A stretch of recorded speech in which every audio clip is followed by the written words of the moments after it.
Hi, this is Brian Kim. I'm going to share with you case number 131 in the best way to do cataract surgery series.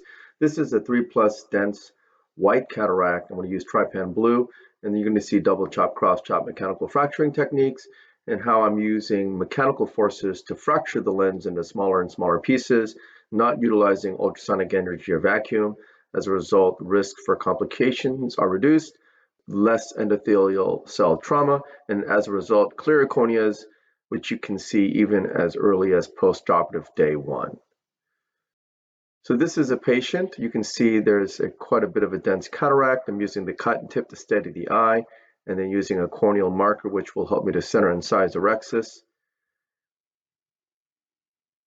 Using the cotton tip to steady the eye, make my paracentesis incision, first on the right side and then the left side, making sure I turn the eye so I can get a nice corneal shelf parallel to the iris plane, which will allow me to achieve a self-sealing incision.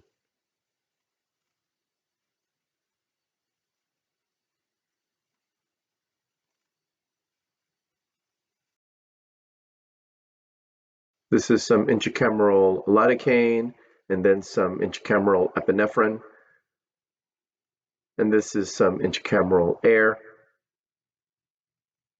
And then using Trypan blue to paint the anterior capsule surface. Again, I don't over inject the dye. I'm just very careful to paint the anterior capsule because really there's no sense in pushing the dye all over the place. You only want to expose the anterior capsule for the dye. Go ahead and evacuate the air and the dye and injecting some dispersive viscoelastic. And this is a triplanar corneal incision. I make a vertical groove using the cannula to hold the eye and steady it. I place the blade into the deep part of the groove, tunnel, and then enter. Inject some more viscoelastic at the end here. And then using a cystotome to puncture the central capsule. Again, this is a white cataract. Just to make sure it's not intumescent, I use a cystotome. Thankfully, it's not intumescent. And this is the Haldi-Parkar cross-section capsule rexus forceps. Again, low profile, minimal viscoelastic egress. Nice wide opening of the teeth for easy grabbing for the rexus.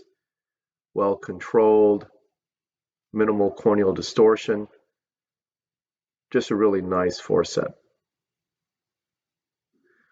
Patient's moving just a little bit, but that's okay. I'm able to still have full control of the eye as I do the rexus. And again, using the corneal mark that I made to help guide the centration and the size.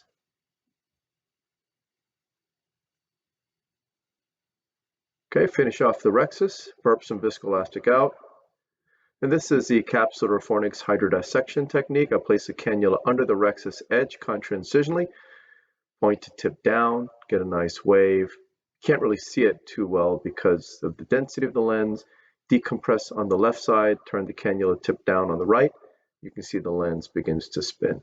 Oftentimes these white lenses tend to have pretty mobile endonuclei, and that's because the cortex and epinucleus are very fluffy. Lift the incision with a chopper, go in with irrigation off to minimize Descemet's trauma, removing the surface epinuclear material, placing the chopper under the rexus edge. You can see how brown the cataract is.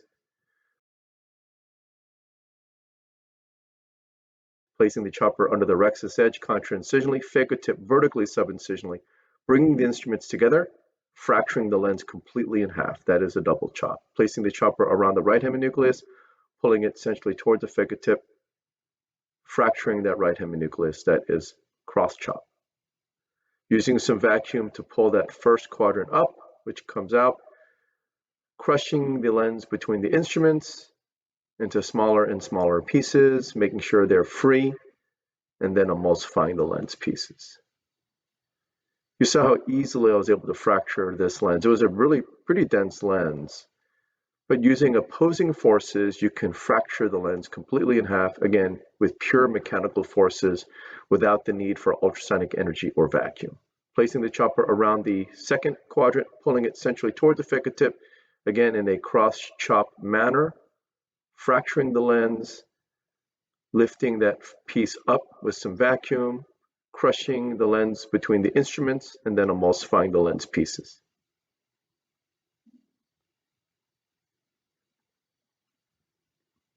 This lens had a pretty dense central core, but the peripheral lens material doesn't seem nearly as dense, and as a result, I'm able to emulsify those lens pieces fairly easily. There is not much of a posterior adhesion or posterior plate effect with this lens. So crushing these pieces into smaller pieces with mechanical forces, and then emulsifying the lens pieces. Rotating the second heminucleus in front of me, placing the chopper around the lens piece, pulling it centrally toward the finger tip. You can see I had to kind of make sure I was completely around the lens, and then I was able to grip it between the two instruments and then crush the lens in half. Doing the same maneuver around a third quadrant, crushing the lens in half, able to get a loose piece, grab it with some vacuum, crushing the lens between the instruments into smaller pieces, and then emulsifying the lens pieces.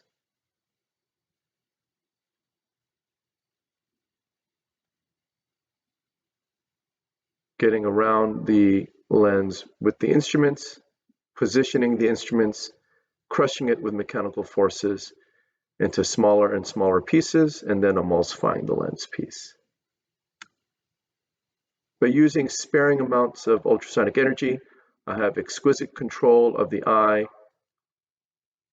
and I don't have to worry about coating the cornea in this case, because using excessive energy can lead to cloudy corneas. But when you're using sparing amounts of energy like I am, and using mechanical forces, you can really reduce endothelial trauma exposure with this technique.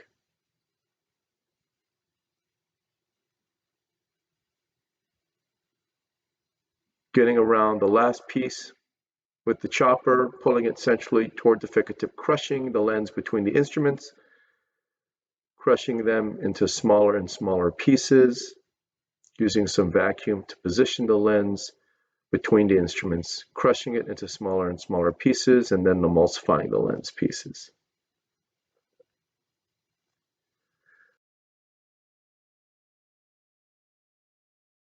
So I take the chopper out, push BSS in, take the phaco tip out, and I go in with the INA handpiece.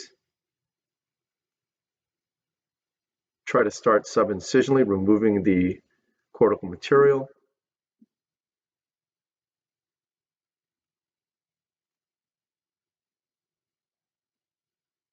It was fairly mobile there. Go ahead and switch to polish mode and polishing underneath the rexus edge. There's still some fine cortical lens material there. Go ahead and remove that as well. Pulsing BSS into the subincisional capsule fornix, making sure I get any loose lens material. Pushing cohesive viscoelastic to fill the bag.